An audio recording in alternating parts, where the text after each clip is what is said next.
scene like it's never been seen before. From the inside out, through the eyes of Predator.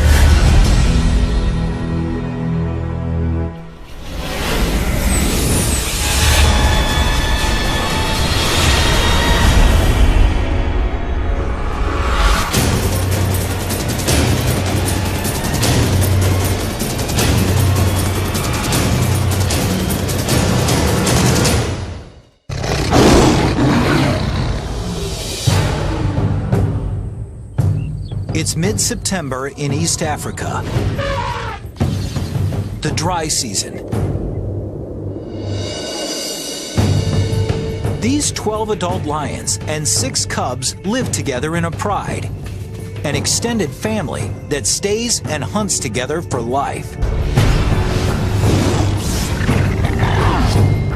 This season is particularly hot and dry, and much of the lion's prey is beginning to migrate to greener pastures, which means fewer hunting opportunities.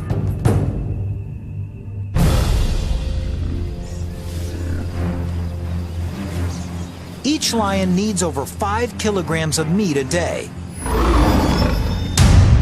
about 8,000 calories, and with fewer chances at a meal, this pride can't afford a botched hunt. But taking down an animal 5 times their size is not going to be easy. The buffalo present challenges. They're hyper alert to danger, sleeping only an hour a night, rarely more than a couple minutes at a time. A buffalo's sharp horns can span 1 meter, and they can easily kill a lion.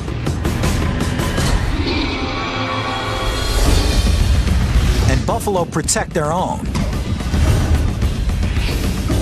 Smaller and weaker members stay in the middle of the herd, with mostly males forming a protective ring around the perimeter.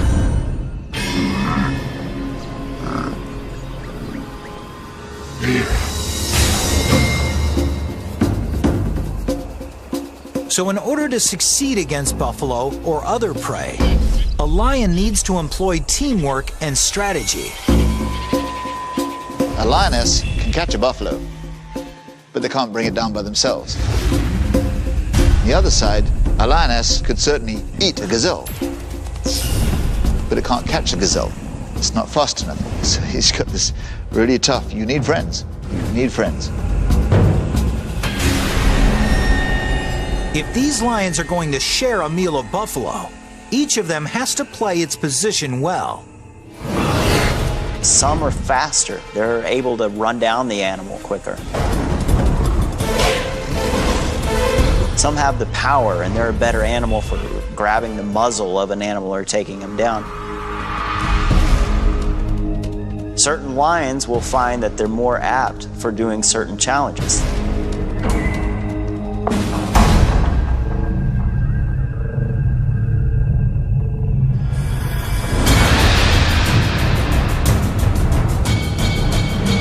The hunt begins when 2 flushers charge the herd, forcing it into a panicked run. Then one of the pride's 2 strikers assesses the situation. She scans the herd, deciding which animal to target. She's looking for weaknesses, singling out the young or sick buffalo, or one that strayed from the herd. In a matter of seconds, she's found the target. A buffalo cow with 1 broken horn. Any fight serious enough to break something as durable as a horn probably did more serious damage to this buffalo. The average lioness can reach a top speed of 54 kilometers per hour. But the strikers, the fastest and most agile lions in the pride, can reach speeds of over 60 kilometers per hour. One striker races past one of the flushers and launches into an attack. She does this with incredibly engineered claws. Each paw has 4 sharp forward-facing claws and a backward-facing dew claw, each sitting in its own ball and socket joint, independently suspended. So as the buffalo tries to buck the lioness, she's able to continually adjust her hold. And that's no easy task. This lioness is being dragged with an unbelievable 3 Gs of force. It's like the claws on each paw are trying to hold on to a rocket just after launch. Soon, reinforcements arrive. 2 more lions jump on the buffalo's back and use their combined weight to try to bring it down. The 770-kilogram buffalo is now carrying 3 lions, weighing more than 400 kilograms. One lioness digs in with her massive canines, while another covers the buffalo's nose and mouth with her own mouth. Within 15 seconds, the buffalo experiences the onset of oxygen deprivation. He panics. This incites a spike in heart rate and rapid body movement, which, rather than conserving what little oxygen he has left, eats it up. The buffalo starts to lose consciousness. His muscles relax. Finally, it's over. But after all that hard work, the star huntress may not even get to eat.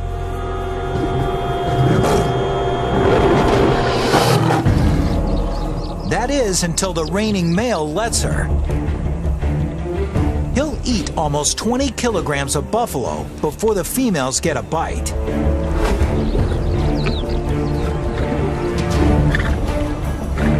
The male is predominantly the king, as it were, the head honcho, the big cheese. Prides typically have 2 or 3 males, but this pride has only 1. He protects the pride. He sires the cubs. And he patrols their territory, ensuring that no other lions encroach. He doesn't participate in the hunt as much as the females do, although he's the first to eat. It's good to be king.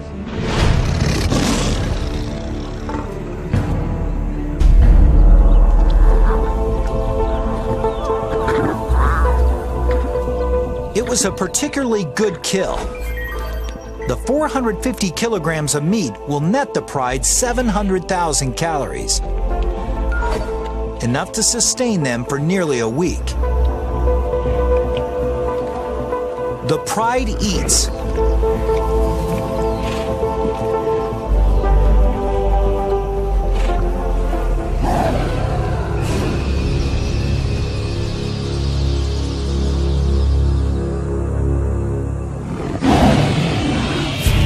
This roar from afar is a sound that spells trouble. The kind of trouble that could change this pride forever.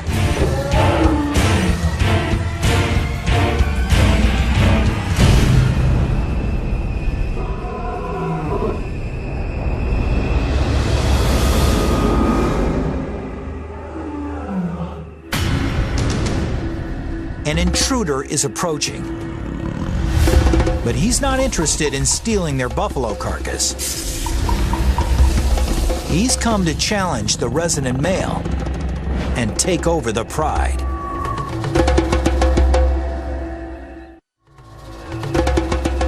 It's been a couple of years since the resident male was himself the challenger.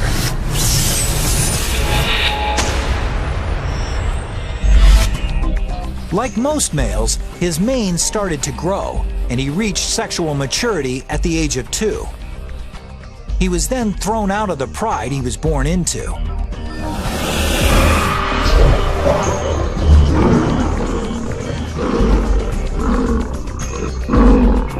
This serves an evolutionary purpose. Since he's related to all the females in his pride, he must leave in order to mate. But as a teenager, he wasn't strong enough to depose a resident male. So he roamed for more than a year, waiting for his moment to take over a pride. 2 years ago, he did.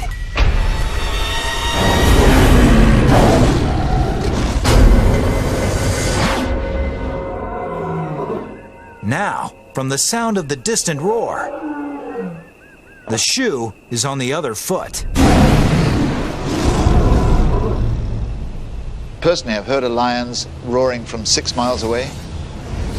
And when you realize how far away, it's like, God, but they seem so close.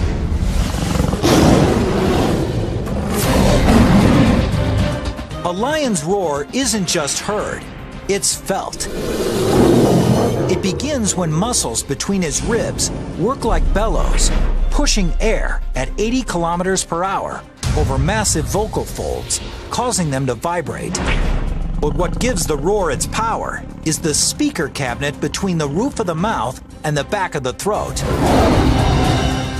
The sound resonates here, increasing in speed and intensity. And in this speaker cabinet, the lion can also manipulate his roar's pitch, the way an opera singer changes a note. The result is a sound that can reach 115 decibels, as loud as a rock concert.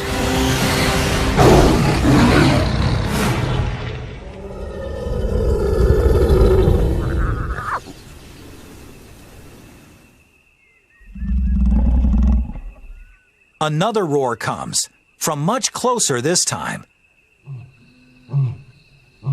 A series of staccato grunts with clear beginnings and endings, which make the roaring lion easy to locate. The name of the game is intimidation. I don't think they'd rather kill each other. They don't want to get hurt either, because they know if they get wounded, they're pretty much stuffed. Now, both resident and challenger have a choice. Fight or flee.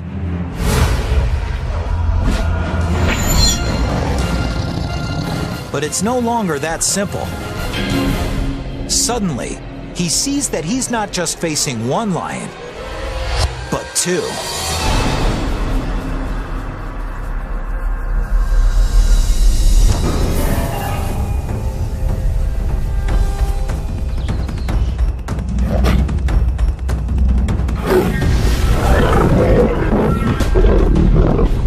As one intruder attacks the male, the second intruder threatens the pride.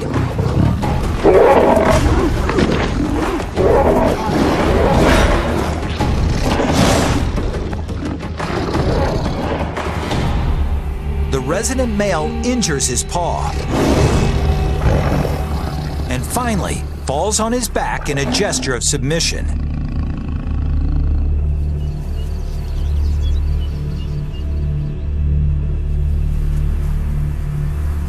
His pride and the territory are no longer his. The more dominant of the two challengers becomes the new leader. And as he takes power, things take a brutal turn.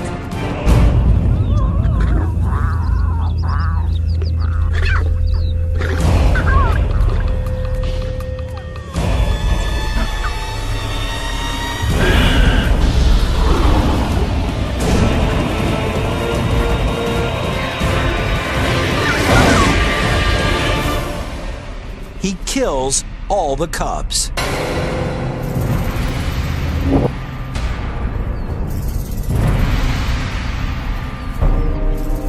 It seems very cruel, but basically he's just wanting to end the kingdom of this former male, to start his own reign. He's assuring that These are his kids, his genes that are being passed on to the next generation.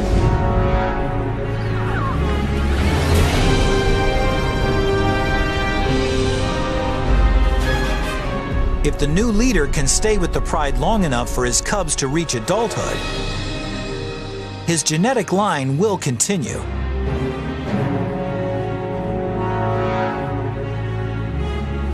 And though the females may initially resist the new resident male's efforts, at 225 kilograms, he weighs over 30% more than they do.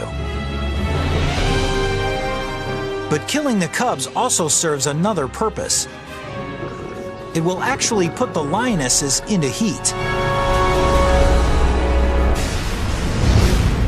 The years of stability in this pride are gone in a heartbeat. The new resident male leads them out on the hunt with something to prove. Today, they won't be hunting buffalo, but something far more substantial. This prey is over 5 meters tall and weighs 1,800 kilograms, with legs taller than a lion's entire body. Its kick can kill in one blow. I've seen a giraffe give a sideways kick. Can you hear the crack from 100 yards away? Caved his head in. If they're going to take down something that big, the males are going to have to join the hunt. There's no rule of thumb that say males don't hunt. They do. I've seen them actually going after giraffe. And that's a big animal. You need a lot of friends for that one. You need the weight to bring this beast down. A giraffe isn't just big and strong. It's fast and agile too. So the pride will need a unique strategy to succeed. They'll have to set a trap. 3 lionesses have herded this giraffe into a grove of acacia trees, where the rest of the pride is waiting.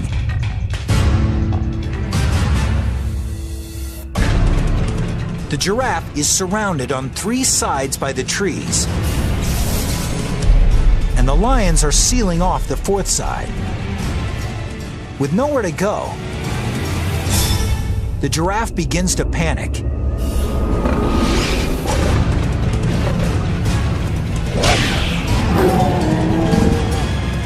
And the lions just wait for the perfect moment to strike.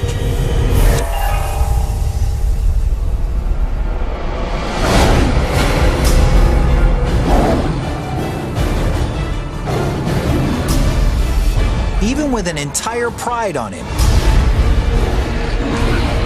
this giraffe has no intention of going down easy.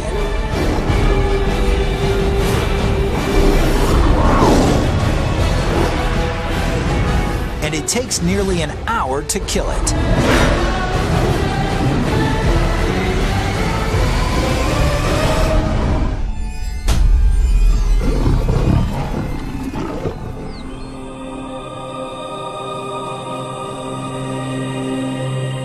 While the pride feasts on giraffe,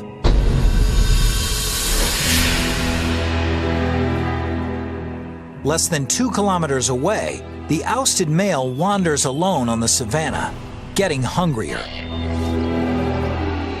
His paw is injured, and worse yet, everywhere he goes is another pride's territory.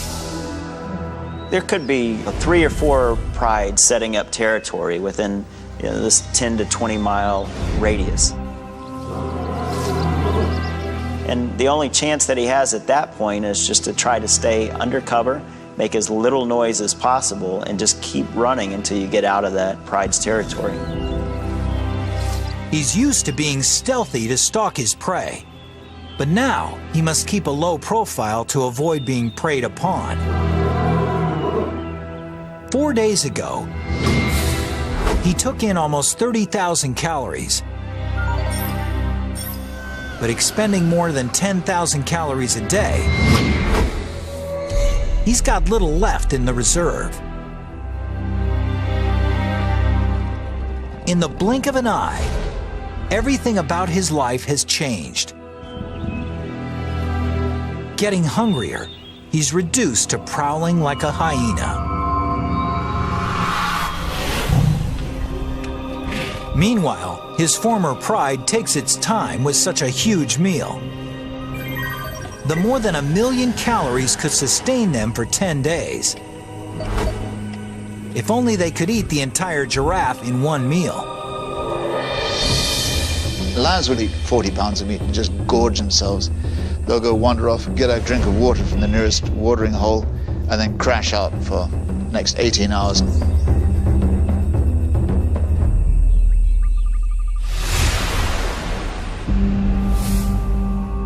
When they wake up,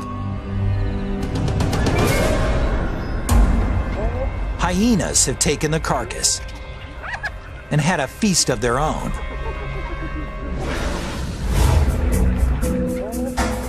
The giraffe could have lasted them more than a week. Instead, they'll be hunting the next evening.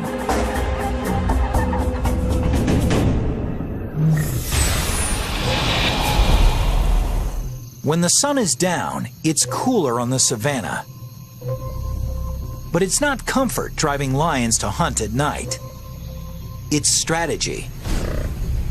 100 yards away at nighttime, we probably wouldn't even be able to see that there's an animal there. But a lion could probably even see the animal breathing. Buffalo have very limited night vision, so they're particularly wary.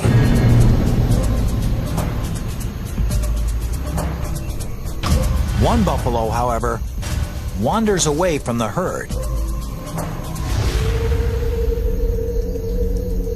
When the moon ducks behind a cloud and visibility diminishes even more, the lions, led by their striker, spring into action. Her eyeball, pupil, and lens are proportionately larger than other carnivores, and she can open her pupils 3 times larger than a human can. But the key to her night vision is the unique reflective coating at the back of her eye, which ensures that every possible photon of light makes it to the cells in the retina. It's so effective that in the absence of the moon and stars, even without any clouds reflecting skylight, a lion's eye can produce an image better than night vision goggles. The less light there is, the greater their advantage. Lions are twice as successful hunting at night as they are during the day. And on a moonless night, their success rate nearly quadruples. In total darkness, they're deadly. The unsuspecting bull sees nothing until it's too late.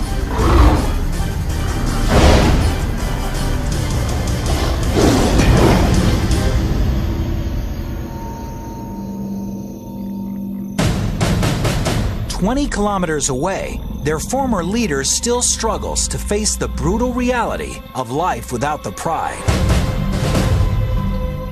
He sustained an injured paw in the fight he lost. And it doesn't seem to be healing quickly enough. Until it does, he can't hunt fast-moving prey.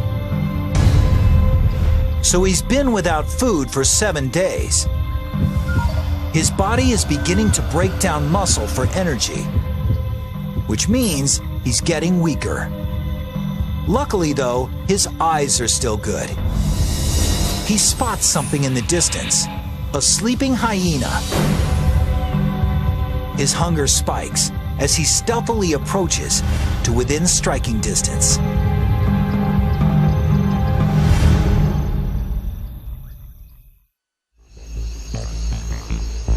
The hyena is a pretty distasteful animal to eat, and they only eat it if they have to, but it's lunch, so he can eat it.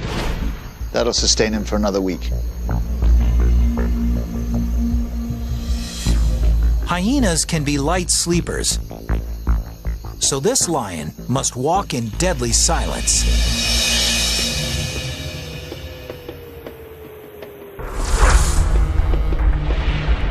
He can avoid breaking a twig underfoot by walking on his toes, where soft toe pads help him distribute weight over the balls of his feet. So his foot seems to cup any obstacle, surrounding it with thick furry padding to muffle any sound of contact. For an approach so silent as to not wake even the lightest sleepers.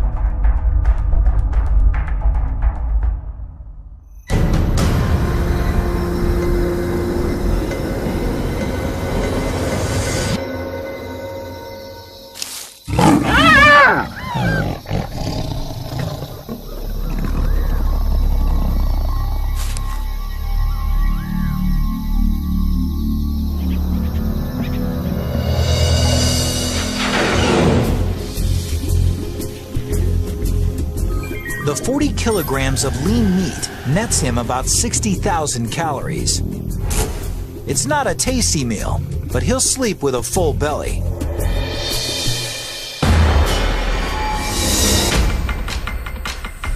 A week later, back at his old stomping ground, things have changed.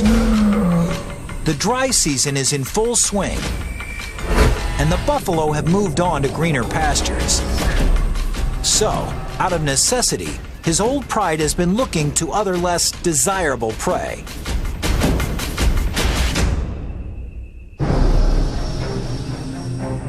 This 55-kilogram impala would provide a decent meal for the pride. But the impala is a formidable opponent. No matter how difficult the challenge, however, these lions have to try.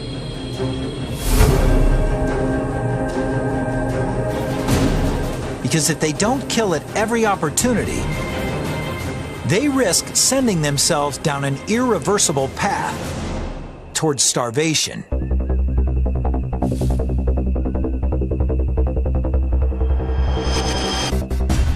But with the impala's tremendous acceleration, one of the pride's flushers simply can't catch it.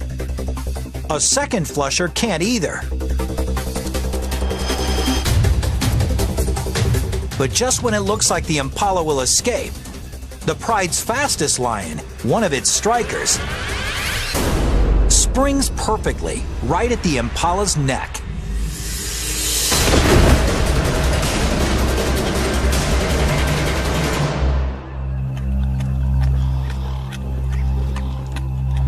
All this might seem like a lucky break, but the whole chase was carefully planned.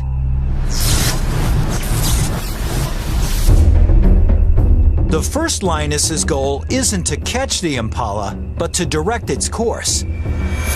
When the second lioness lunges, it's to steer the impala straight towards the third lioness, who times her lunge perfectly.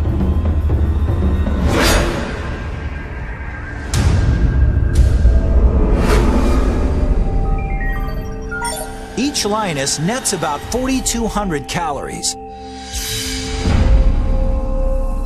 But the kill comes at a price. The lioness who made it, the pride's fastest striker, injures her leg. And in the wild, even something like a small external wound can be worse than it looks. She's also suffered an internal injury. In captivity, the average lifespan of a lion is up to 30 years. But in the wild, it's only 15 years. 3 days later, the pride striker is dead. There's no time to mourn. The fastest young lioness takes her place.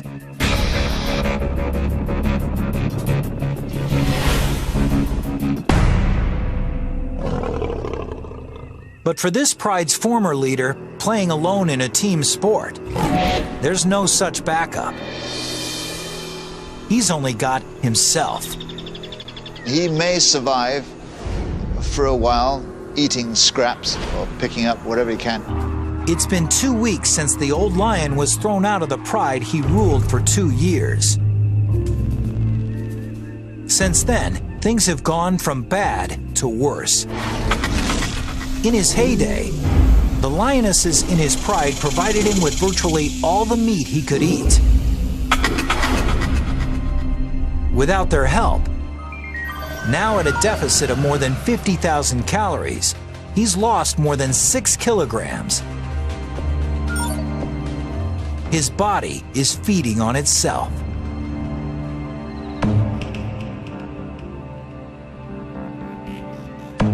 If he's gone a long time without eating, you also got to think he hasn't had any moisture either. Lions get most of their water from the prey that they catch. So he's extremely dehydrated, and at this point, he's in a weakened state. But the scent of a buffalo dying by a watering hole represents another chance at survival. Maybe his last chance. It's 550 kilograms of flesh. And with no other predators in sight, it's uncontested flesh. A buffalo this size could save his life if he can only manage to kill it. For him, it's truly do or die. A healthy lion could kill this buffalo with some of nature's most impressive teeth. His 7.5 centimeter canines are set 10 centimeters apart, the exact distance between the buffalo's cervical vertebrae. Slicing perfectly between the backbones, they can actually puncture the buffalo's spinal cord, paralyzing it. But heat and malnutrition have reduced this starving male's muscle mass. His canines can't get near the spine. They can't even pierce the skin. A healthy lion's canines can cut off the buffalo's flow of oxygen by clamping down around the trachea at an unbelievable 425 kilograms of force. 3 times more than a full-grown Rottweiler. But the old lion's bite force is far less than what it once was.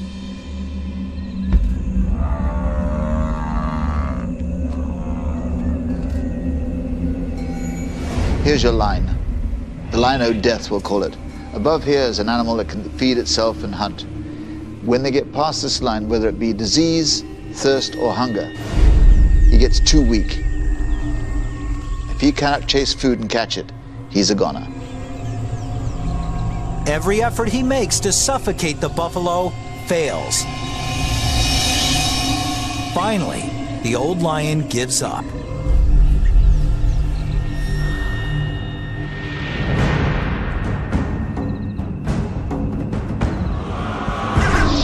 Things are only slightly better for his former pride.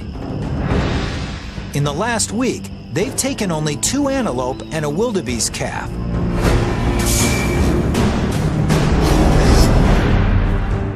Less than 20% of what they require to sustain themselves. Hunting this smaller, faster prey means a greater reliance on the pride's fastest members. It's 2 strikers. But their new strikers slow to catch on. Since replacing the lioness who'd been killed, she's struggled. She's letting the pride's other veteran striker do most of the work. And with only one functioning striker, the pride suffers.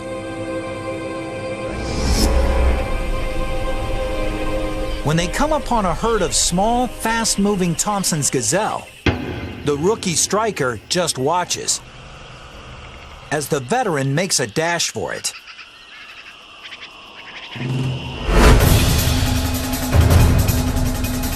The younger, smaller gazelle isn't as fast as an adult, and it's less experienced at eluding predators.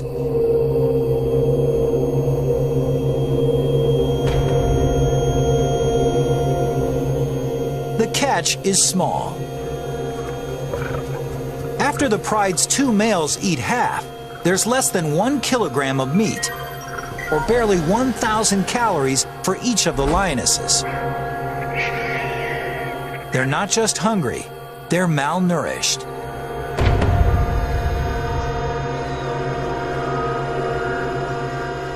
If they don't take larger prey soon, they could die.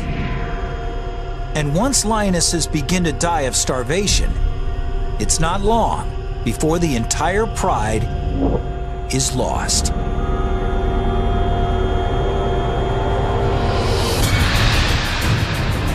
With the buffalo herds gone, and with 12 adults to feed, this pride can no longer afford to hunt small game. They have to go for whatever's in their path, no matter how dangerous.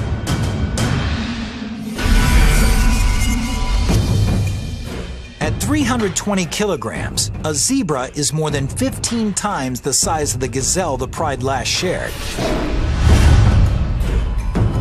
One zebra could feed them all, and feed them well. But zebras are dangerous because they're so powerful. For the lioness who tries to take one, any mistake could spell disaster. A zebra has strong legs and a deadly kick, powerful enough to blind or even kill a lion if it connects. Anytime you go after a zebra, you're really putting your life in danger. I mean, severely. And it doesn't take a mortal wound. It takes just a heavy bruise, a broken foot, a smashed jaw, a broken back, and you're going to be hyena lunch within 24 hours. To make matters worse, with top speeds of up to 65 kilometers per hour, a strong zebra can often outrun a lion. And the only lions in this pride who can catch them are the 2 strikers.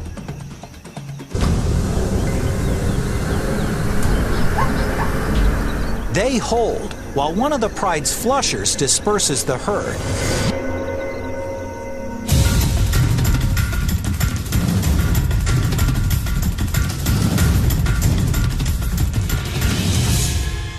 The veteran striker explodes. But the untested younger striker just watches and hangs passively back.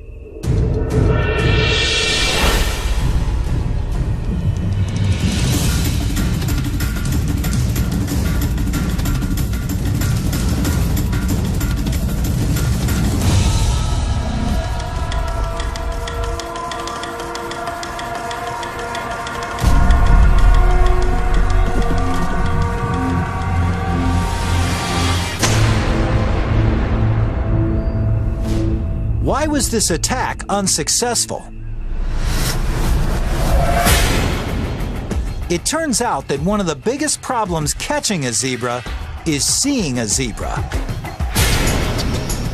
Lions are colorblind. They have trouble distinguishing between the zebra's monochromatic vertical stripes and the tall green grass of the savanna. And it was just enough to throw the striker off target. Without a precise leap onto the zebra's back, she has no hope of wrestling it to the ground.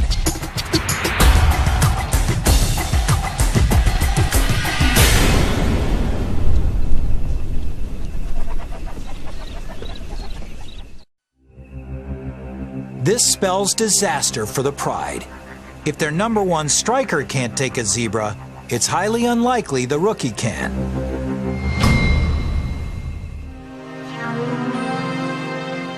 The pride moves off,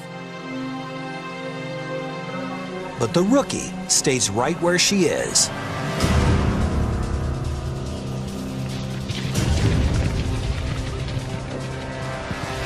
She's learned something from the other striker's miss. She positions herself where there's no tall grass between her and the zebra. Then she takes off.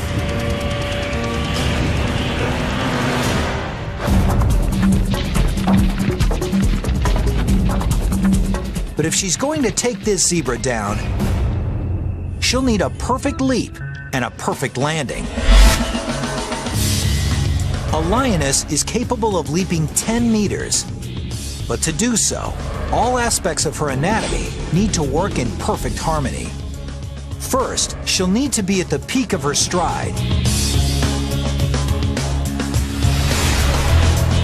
She'll need extraordinary traction from her rear paws, which plant into ground moving by her at an amazing 17 meters per second. Her fore and back legs extend in perfect unison, triggering a spring-like explosion in her spine. The combination gives her the aerodynamics necessary to fly through the air.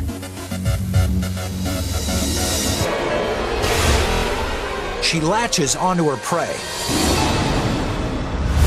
tumbling with it until it falls.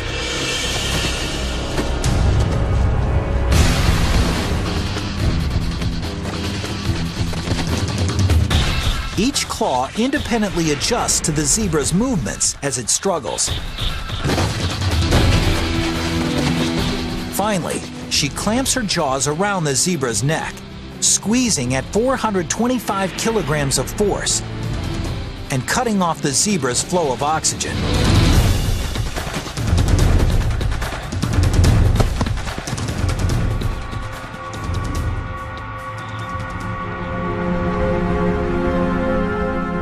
After she subdues her prey, the pride's two males move in to feed. Soon, they all get their share.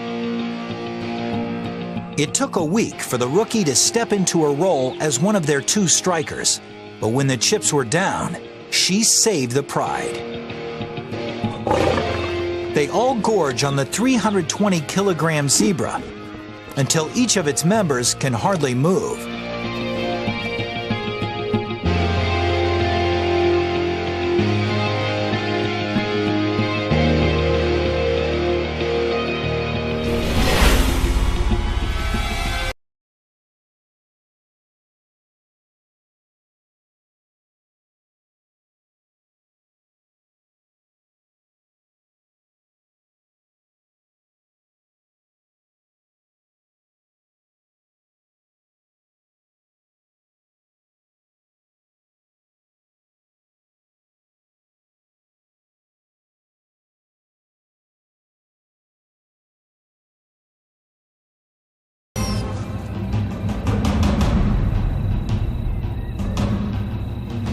It's a cruel and lonely end for the exiled king.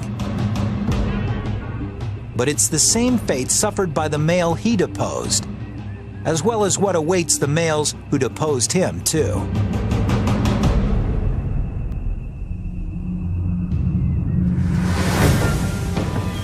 In a few months, the new resident male's cubs are born.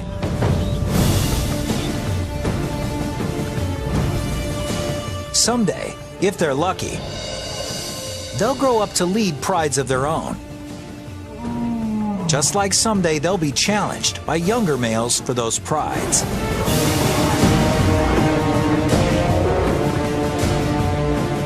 Such is life on the savannah. In an ongoing story, millions of years old.